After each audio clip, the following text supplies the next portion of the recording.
మనకి అఫీషియల్ వెబ్సైట్లో అయితే కొత్త అప్డేట్ అయితే ఒకటి వచ్చిందనమాట. సో ఇక్కడ చూడండి, పైన మనకు చూపిస్తుంది కదా, the certificate verification for special category persons of different bench mark disabilities cap NCC sports etcetera will be done physically at HLC helpline centre, Andhra Loyola college, veterinary colony, Vijayawada. So special category వాళ్ళు ఎవరైతే ఉన్నారో వీళ్ళైతే physical కూడా verification చేయించుకోవాలని అయితే mention చేశారు. కాకపోతే date అయితే ఇంతకుముందు 10 అని ఉండింది, ఇప్పుడు 14కి అయితే చేంజ్ చేశారు. అట్లాగే ఇక్కడ రివైజ్డ్ డీటెయిల్ నోటిఫికేషన్ అయితే ఇచ్చారనమాట. సో మన దీంట్లో కూడా చూద్దాం చేంజెస్ ఏమైనా ఉన్నాయా లేదా అని. ఇది రివైజ్డ్ నోటిఫికేషన్ అనమాట, రివైజ్డ్ డీటెయిల్ నోటిఫికేషన్. ఇందులో చేంజెస్ ఏమైనా ఉన్నాయా లేదా చూద్దాం. ఇవి జనరల్ ఇన్స్ట్రక్షన్స్, వీటిలో అయితే ఏం చేంజెస్ లేవు. పేమెంట్ డీటెయిల్స్లో కూడా చేంజెస్ అయితే ఏమి లేవు. నెక్స్ట్ వచ్చేసి అడ్మిషన్ షెడ్యూల్లో చూద్దాం. ఇందులో డేట్స్ అయితే ఫస్ట్ 2 సేమే ఉన్నాయి, నెక్స్ట్ అయిపోయి సేమే ఉన్నాయి. ఇక్కడ కూడా ఓన్లీ స్పెషల్ కేటగిరీ వాళ్ళకి సంబంధించి డేట్సే మారినాయి. ఇంతకుముందు 10th అయితే వెరిఫికేషన్ ఉన్నది, ఇప్పుడు 14కి అయితే చేంజ్ చేశారు. ఇంకా రిమైనింగ్ వెబ్ ఆప్షన్స్ డేట్స్ సేమే ఉన్నాయి, అట్లాగే change of web options date కూడా సేమే ఉంది. అలాట్మెంట్ ఆఫ్ సీట్స్ సేమే, కాలేజ్కి రిపోర్టింగ్ సేమే ఉంది. ఆన్లైన్ సర్టిఫికేట్ వెరిఫికేషన్కి సంబంధించి కూడా సేమే ఉంది. సో ఇక్కడ క్లియర్గా అయితే మెన్షన్ చేశారు, స్పెషల్ కేటగిరీ వాళ్ళకి మాత్రమే 14th అని. నెక్స్ట్ చూసుకుంటే సర్టిఫికేట్స్ కూడా సేమే ఇచ్చారనమాట, వీటిలో కూడా ఏం చేంజెస్ చేయలేదు.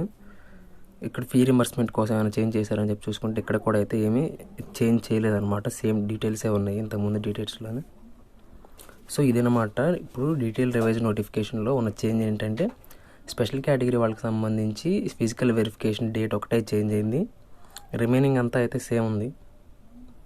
స్పెషల్ కేటగిరీకి సంబంధించి చాలామందికి అయితే అప్లోడింగ్ ఫైల్ దగ్గర అయితే నో అని చూపిస్తుంది. సో వాళ్ళు ఏం చేయాలంటే, ఫస్ట్ మీ సర్టిఫికేట్స్ని అప్లోడ్ చేసిన తర్వాత లాస్ట్లో మనకి do you want to change the above information అనే ఒక ఆప్షన్ ఉంది కదా, దాన్ని అయితే ఎస్ చేసి మీరు మార్చాలనుకుంటున్న ఈ స్పెషల్ కేటగిరీకి సంబంధించిన డీటెయిల్స్ అయితే ఎడిట్ చేసుకోవచ్చు. సో మీరు అది చూసి ఎడిట్ చేయండి. ఇవే కాదు, మీ పర్సనల్ డీటెయిల్స్ కానీ కొన్ని అయితే ఎడిట్ అవుతాయి అన్నమాట. సో వాటిని మీరు చూసి కరెక్ట్గా ఉన్నాయా లేదా అని మీ ఫామ్లో చూసి అవి ఎడిట్ చేసుకున్న తర్వాతే సబ్మిట్ చేయండి.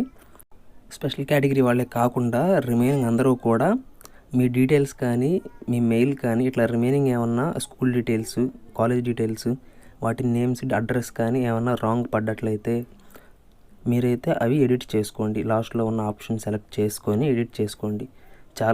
చాలామంది మొబైల్లో అయితే ఫైల్ అప్లోడ్ చేయకుండానే సబ్మిట్ చేస్తున్నారు. సో ఆ మిస్టేక్ అయితే ఎవరు చేయొద్దు, ఫైల్ అప్లోడ్ చేసిన తర్వాతే మీరైతే సబ్మిట్ చేయండి. చాలామందికి ఈ సిఎంఎం అయితే అప్లోడ్ అవ్వకుండానే సబ్మిట్ చేస్తున్నారు. సో ఆ మిస్టేక్ అయితే చేయమాకండి. క్యాస్ట్ ఇన్కమ్కి సంబంధించి అయితే మన నెంబర్ ఎంటర్ చేయగానే అది తీసేసుకుంటుంది, కానీ సిఎంఎం మాత్రం మనం అయితే ఫైల్ అప్లోడ్ అయిందా లేదా చెక్ చేసుకున్న తర్వాత సబ్మిట్ చేయాలి. ఇది ఒకటి గుర్తుపెట్టుకొని నెక్స్ట్ రిజిస్ట్రేషన్ చేసే ప్రతి ఒక్కరు కూడా ఫైల్ అప్లోడ్ అయిందా లేదా చూసుకొని మీరైతే సబ్మిట్ చేయండి. నెక్స్ట్ పేమెంట్ కూడా అది చూసుకొని చేయండి. ఎవరికైతే రిజిస్ట్రేషన్ సక్సెస్ అవుతుందో వాళ్ళు నెక్స్ట్ పేమెంట్ స్టేటస్ కూడా చెక్ చేసుకోండి, పేమెంట్ సక్సెస్ అయిందా లేదా అని. నెక్స్ట్ మీ రిజిస్ట్రేషన్ స్టేటస్ కూడా చెక్ చేసుకోండి, మీ రిజిస్ట్రేషన్ అప్డేట్ ఏంటి అనేది అక్కడైతే చూపిస్తుంది. కాబట్టి మనకి వెబ్సైట్లో ఆ 2 అయితే అవైలబుల్గా ఉన్నాయి. ఒకసారి మీరు చూసి అవి రిజిస్ట్రేషన్ సక్సెస్ అయిందా లేదా చూడండి. మీకు కౌన్సిలింగ్కి సంబంధించి ఎటువంటి ఎంక్వైరీ ఉన్నా కానీ ఏదన్నా డౌట్ ఉన్నా కానీ మీరు ఇక్కడ కనిపిస్తున్న నెంబర్కి కాల్ చేయండి. మీకు ఈ నెంబర్కి కాల్ చేస్తే మీకు వాళ్ళు మీ డౌట్ అనేది అయితే క్లారిఫై చేస్తారు, లేదా మీకు ఏదైనా ప్రాబ్లం ఉంటే దానికి సొల్యూషన్ అయితే చెప్తారనమాట. సో ప్రతి ఒక్కళ్ళు కూడా ఏదైనా డౌట్ ఉన్నా కానీ ఈ నెంబర్కి అయితే కాంటాక్ట్ అయ్యి మీ డౌట్ని అట్లాగే మీ ప్రాబ్లమ్ని అయితే క్లియర్ చేసుకోండి.